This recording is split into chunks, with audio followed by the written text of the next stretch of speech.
बिस्मिल्लाहिर्रहमानिर्रहीम अस्सलाम वालेकुम। तो आज हम देखते हैं एसिडिक बिहेवियर और रिएक्शन फ़िनॉल के कुछ। तो इससे पहले मेरी रिक्वेस्ट ये होगी कि आप प्लीज़ चैनल को सब्सक्राइब कर दिया करें, ये आपका प्यार होता है हमारे लिए, तो प्लीज़ सब्सक्राइब कर दीजिएगा। तो सबसे पहले देखते हैं एसिडिक बिहेवियर। एसिडिक बिहेवियर में मेनली आता है कि इलेक्ट्रॉन विड्रॉइंग। अगर तो कोई स्पीशी इलेक्ट्रॉन डोनेटिंग पावर ज़्यादा रखती है तो वो बेसिक बिहेवियर होगा, ठीक है। और अगर कोई स्पीशी इलेक्ट्रॉन को विड्रॉ कर लेती है, अपनी तरफ खींच लेती है, तो उसके अंदर एसिडिक बिहेवियर होगा। अब यहाँ पर कुछ दिए हुए हैं, carboxylic acid, phenol, water, alcohol. तो ये ट्रेंड आपको याद होना चाहिए। सबसे ज़्यादा कार्बोक्सिलिक एसिड क्या है, उसके बाद फिनॉल क्या है, उसके बाद वाटर, उसके बाद अल्कोहल। इसको याद करने के लिए निमोनिक किया है कि CP, वाह, C means carboxylic acid, phenol, water and alcohol. तो ये किस तरह से हम एसिडिटी जो है वो किसी कंपाउंड की फाइंड कर सकते हैं, इसका एक ही मेथड है। सबसे पहले तो आप उसके अंदर जो एसिडिक प्रोटोन है जो इस तरह साइड पे दिया होता है उसको आइडेंटिफाई करें सबसे पहले, क्योंकि एक स्पीशी होती है उसके अंदर काफ़ी ज़्यादा हाइड्रोजन होते हैं। जैसे बेंजीन है तो उसकी पूरी रिंग में 6 कोनों के ऊपर जो है होते हैं हाइड्रोजन होते हैं, ठीक है। इस तरह से बेंजीन होती है और यहाँ पर उसके यहाँ यहाँ यहाँ यहाँ यहाँ हर जगह हाइड्रोजन होते हैं। सबसे पहले हमने आइडेंटिफाई करना है कि यहाँ पर एसिडिक कौन सा होगा जो रिंग से बाहर होगा। उसके बाद उसको एलिमिनेट करें। उसके बाद हमने चेक करना है अगर तो जो रिमेनिंग स्पीशी रह गई है अगर वो स्टेबल है, of course there is acidity, ठीक है। लेकिन अगर वो स्टेबिलिटी शो नहीं करती तो इसका मतलब ये हुआ कि वहाँ पर एसिडिक करेक्टर कम है। अब यहाँ पर कुछ पीके वैल्यू दी हुई है, ठीक है। कार्बोक्सिलिक एसिड की 5 है, फिनॉल की 10 है, वाटर की जो है वो इस तरह से 15.7 है और इसकी 16/20 है। PKA वैल्यू जो होती है ये इन्वर्सली प्रोपोर्शनल होती है एसिडिक बिहेवियर की, ठीक है। और जो KA होती है वो डायरेक्टली होती है, ठीक है। तो यहाँ पर कुछ दिखाए हुए हैं वाटर के अंदर जो है वो उनके हाइड्रोजन एलिमिनेट किए गए हैं जो साइडों पर थे। उनके हाइड्रोजन एलिमिनेट करके एक इससे जो है वो एल्कोक्साइड आयन आया, अल्कोहल से, फिनॉल से फिनोक्साइड आयन आया, ठीक है।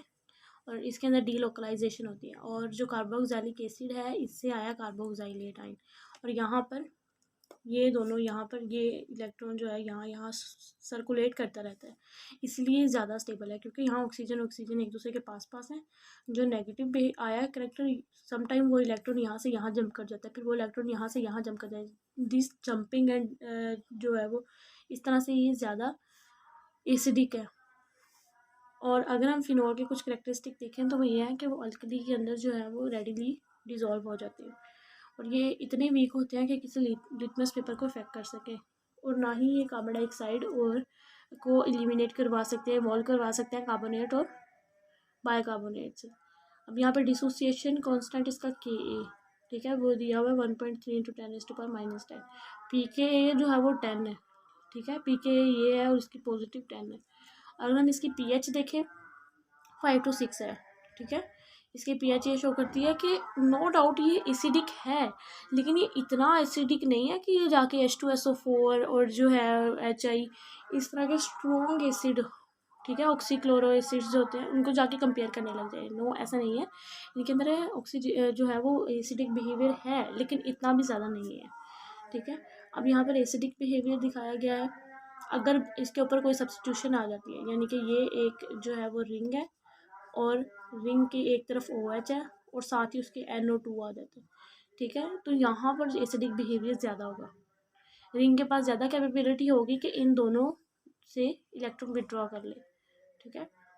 और यहाँ पर जो है ये खुद फिनॉल है और अगर यहाँ फिनॉल के साथ CH3 लगाओ तो CH3 के पास इतनी एबिलिटी नहीं होती इसके पास कि वो यहाँ से, यानी कि इसके पास से कोई एक्स्ट्रा होता भी नहीं है दरअसल पेयर कि जिसको वो अपनी तरफ अटैक कर ले।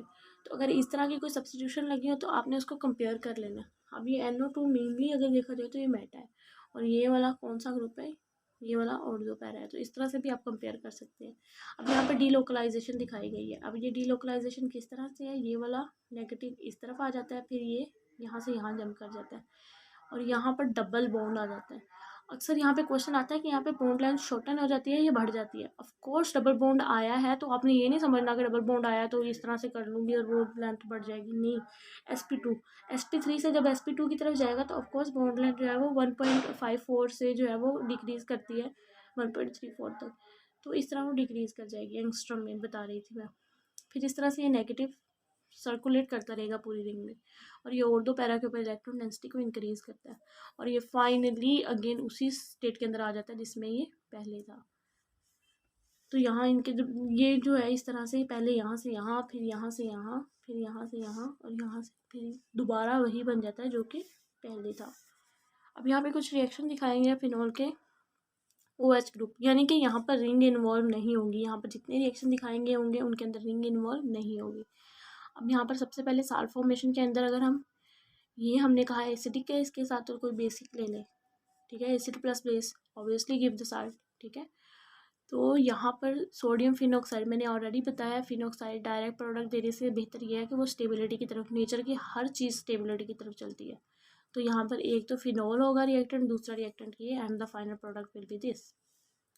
अब यहाँ पे स्टेरिफिकेशन, आप सबसे पहले ऊपर वाली टर्म्स को समझा करें। स्टेरिफिकेशन मतलब हमें प्रोडक्ट के अंदर एस्टर चाहिए। एस्टर क्या होगा, एक तरफ R ग्रुप, एक तरफ R group, C double bond और इस तरफ O, ठीक है, ये होगा एस्टर। तो इसके लिए उसके मुताबिक आपने ले लेने हैं। ये तो कंप्लीट हो गया यहाँ तक। हमें यहाँ से एक ऐसा प्रोडक्ट चाहिए जिसके अंदर C डबल बॉन्ड और C इस तरह से कोई O ग्रुप, तो वो एसिटाइल क्लोराइड होगा, ठीक है। आप इस तरह से प्रोडक्ट से भी जो है वो उसका नेम अखज़ करके आप रिएक्टेंट को याद कर सकते हैं एसिटाइल क्लोराइड के तौर पर। अगर ये होगा तो ये Cl इस तरह से रिएक्ट कर जाएगा इस NaO के साथ, और ये OH भी यहाँ से शिफ्ट हो जाएगा और यहाँ से आएगा फिनाइल एसीटेट। अगर हम इसकी रिडक्शन करवा दें जिंक के साथ, ठीक है, ये हम ऑलरेडी ये वाला रिएक्शन पढ़ चुके हैं in the preparation of benzene, ठीक है। और यहाँ से फिर ये तो ये यहाँ से ZnO, और ये हाइड्रोजन वही का वही, और ये हाइड्रोजन आप शो करे ना करे। तो यहाँ पर एक रिएक्टेंट क्या होगा, फिनॉल, दूसरा रिएक्टेंट जिंक। अगर हम यहाँ पर इसका तीसरा रिएक्शन देखें जो HNO3 की मदद से हो रहा है, नाइट्रोसेशन, ये क्या होता है, देखें ये OH है, 1 2 3 4, 4 के ऊपर नाइट्रोसोफिनॉल है। हम ऑलरेडी पढ़ चुके हैं जब फिनॉक्साइड फॉर्मेशन होगी, यहाँ से ये हाइड्रोजन एलिमिनेट कर देंगे, ये इस तरह से आ जाएगा। फिर ये सर्कुलेट करता करता जब इलेक्ट्रॉन डेंसिटी यहाँ पहुँचेगी तो वो नीचे की तरफ शिफ्ट हो जाएगी, ठीक है। और इसकी मदद से क्या होगा, इसकी मदद से हम ऊपर वाला जो हाइड्रोजन खोया है वो यहाँ आ जाएगा। तो इससे जो है वो हम पैरा4 बेंजोक्वाइनोनिन ऑक्साइमर मिल सकता है, जिसके क्या होते हैं, येलो क्रिस्टल होते हैं। उम्मीद है आपको समझ आ गई होगी। अगर फिर भी कोई पॉइंट समझ ना आए तो आप मुझसे पूछ सकते हैं। दुआ में याद रखिएगा। अल्लाह हाफिज़।